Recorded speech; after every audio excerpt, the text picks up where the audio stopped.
tuvugishije ukuri BDF wowe wari uyizi? Nshobora kuvuga BDF aka kamwanya ukumva iryo jambo ntabwo ari ubwa mbere waryumva, ndetse bimwe mu birango byayo ukajya ugenda unabibona hirya no hino mu gihugu. Ntekereza ko niba uri kugenda ubibona kuri screen yawe, icyo cyapa hari ahantu runaka wigeze kukibona. Ntekereza ko hari n'ibyo bigeze kukubwira kuri BDF ngo yigira abantu imishinga, ariko wabyumvishe nabi. Ntabwo yigira abantu imishinga, ahubwo wowe wiga umushinga ukawujyanayo, bareba ko uwo mushinga ari sawa bakaba bagenda baguha inguzanyo, cyane ko iyo nguzanyo atari nabo bayitanga, ahubwo BDF twavuga ko ari nk'ikigo cyashyizweho cyo kugira ngo kijye kishingira wa wundi utabasha kubona ingwate. Ariko ibyo ngibyo mu myaka iyi BDF imaze ikorera ahangaha mu Rwanda, rwose ndakurahiye ishyizweho, reka mbivuge gutyo, kuko n'ubundi kuva yashyirwaho kuva mu mwaka wa 2011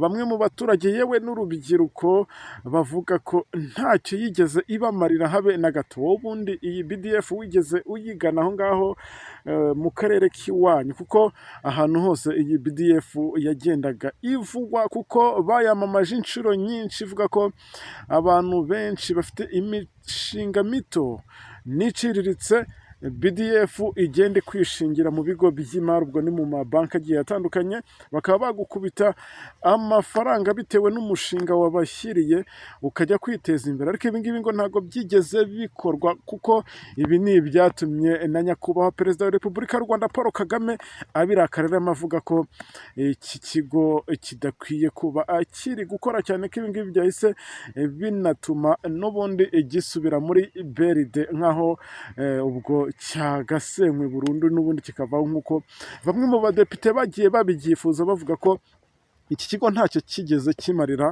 abaturage, nk'uko cyari cyashinzwe kigamije kugenda giteza bamwe mu rubyiruko batabasha kubona ingwate, kandi nyamara bafite imishinga igiye itandukanye yabateza imbere.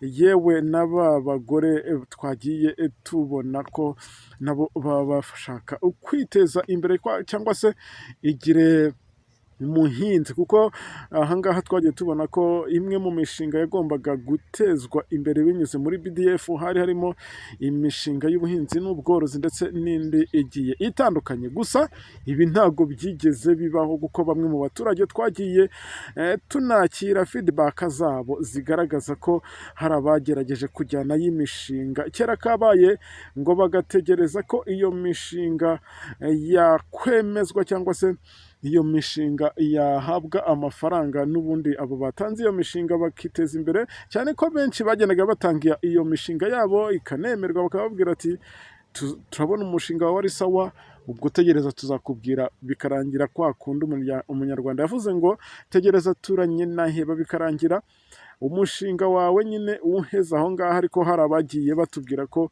batungurwaga no kubona imwe mu mishinga bagiye batanga aha ngaha muri BDF yasohokeraga ahandi hantu. Ubwo bivuze ngo ugiye hariya weretse umuntu umushinga wawe, niwe ugiye kugufasha mu bigendanye no kubona amafaranga yo kugira ngo uwo mushinga uwushyire mu bikorwa, ugasanga wa wundi twavuga ko afite aho ahuriye na wa wundi ukora aho ngaho muri BDF niwe ushyize mu bikorwa wa mushinga, ugasanga nyine ni ikibazo gikomeye. Reka ngende rero mbigutangariza byose, ugende usobanukirwa neza iyi mikorere ya BDF kugeza ubwo iye byatumye inasenywa. Ubwo ni nko gusenyuka, kuko niba ubwo yasubiye muri BRD bivuze ngo ijambo BDF mwe muryibagiwe rwose, kuko byagaragaye ko nta kintu na kimwe yigeze imarira abagiye bayigana bose, cyane ko hari na benshi iyi BDF bavuga ngo nta nubwo bigeze banayimenya, usibye kuba waca nk'ahantu runaka ukabona wenda bari kuyamamaza, cyangwa se ukabona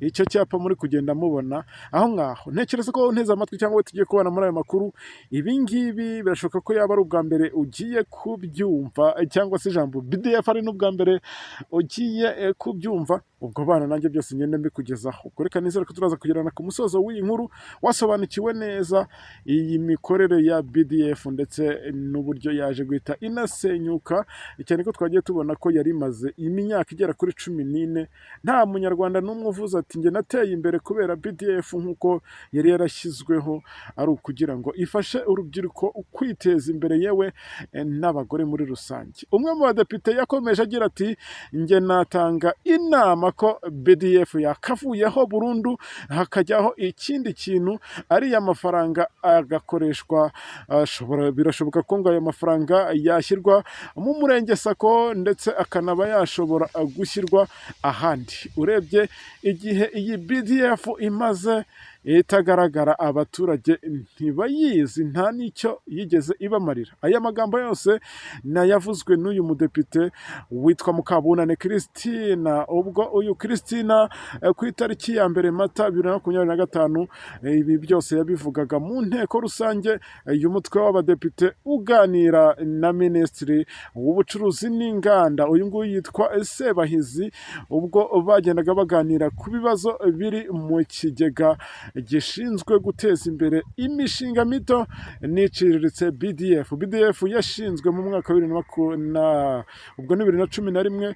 Iyi BDF ikaba yari ifite inshingano yo kugeza serivisi z'imari kuri ba rwiyemezamirimo barimo urubyiruko ndetse n'abagore bafite imishinga mito n'iciriritse. Muri serivisi yatangaga rero harimo ingwate ku nguzanyo, ubwo babandi nyine twavuga ko baba badafite ubushobozi cyangwa se kuba badafite ingwate. Tugaruka ku rubyiruko, ubundi nk'abantu nkatwe tukishakisha, uba usanga umuntu afite imishinga myinshi bitewe n'ibyo wize, nk'uko bagiye bavuga ngo ibyo wize si byo ukora, kandi leta y'u Rwanda ikomeza idushishikariza kwihangira imirimo. Hari ukuntu utekereza umushinga ukumva ni sawa kabisa, ukanawiga ukabona ni sawa byarya, ariko ukabura budget, ukabura support, tukabura ubushobozi. Rero BDF rero agiyeho muri ubwo buryo, abantu benshi twagiye tuganira bagiye bagana iki kigo. Rwose reka nkubwire ngo nta muntu n'umwe wigeze ujyana y'umushinga we ngo bigende nk'uko we yabyifuje, cyane ko imishinga yagiye inakirwa hamwe na hamwe nagiye mbona, ariko bikarangira iyo mishinga n'ubundi ikozwa ahubwo na babandi twakavuze ko bakadufashije. Kandi twagiye tubona ko mu mafaranga yari yaragiye aterekwa ahangaha muri BDF, abantu benshi bagiye banabigarukaho babona ko hagiye hazamo ibihombo bigiye bitandukanye. Ukibaza uti ayo mafaranga yagiye he ko nta rubyiruko rwayahawe, nta mugore wigeze uyahabwa? Ugasanga nyine ni ikibazo gikomeye. Ari nayo mpamvu byarangiye BDF ikuweho, bikarangira n'ubundi ubwo bigarutse inyuma nk'uko twari dusanzwe tuzi ko biba muri beride nk'uko byahoze kuva kera na mbere. Aho ushobora kwibaza uti n'ubundi babayobozi bakoraga ibi ngibi cyangwa se babandi bakoraga muri izi serivisi ntibarundukiye muri beride? N'ubundi ugasanga n'ubundi naho tuvuye naho tugiye. Ubwo byose reka tubitega amaso, kubera ko dufite umusaza cyangwa se nyakubahwa Perezida wa Repubulika y'u Rwanda Paul Kagame, byose ubu bikurikirana neza cyane ko ibi biba byanamugezaho bikamubabaza.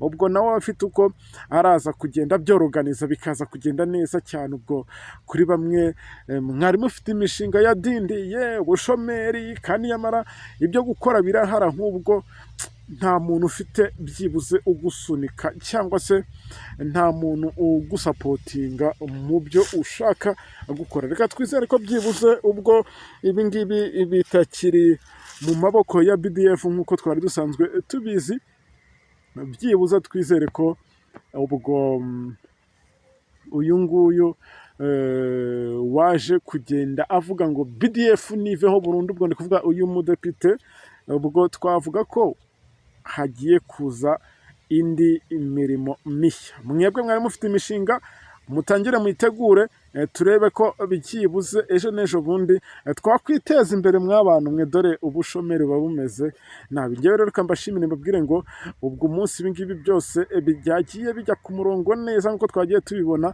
Ubwo nanjye aya makuru ndajya nza nyabagezeho, mbabwire ngo bimeze gutya na gutya, noneho wajyana umushinga wawe ukabasha kuba wakwishingirwa n'iki kigo runaka bakaba baguha amafaranga ukiteza imbere. Ngewe reka mbashimire mbabwire ngo mwakoze cyane, Imana ibahe umugisha, tuze gusura amakuru yacu ari imbere. Mvuga kuri mikoro nitwa Sharire OG, asante sana.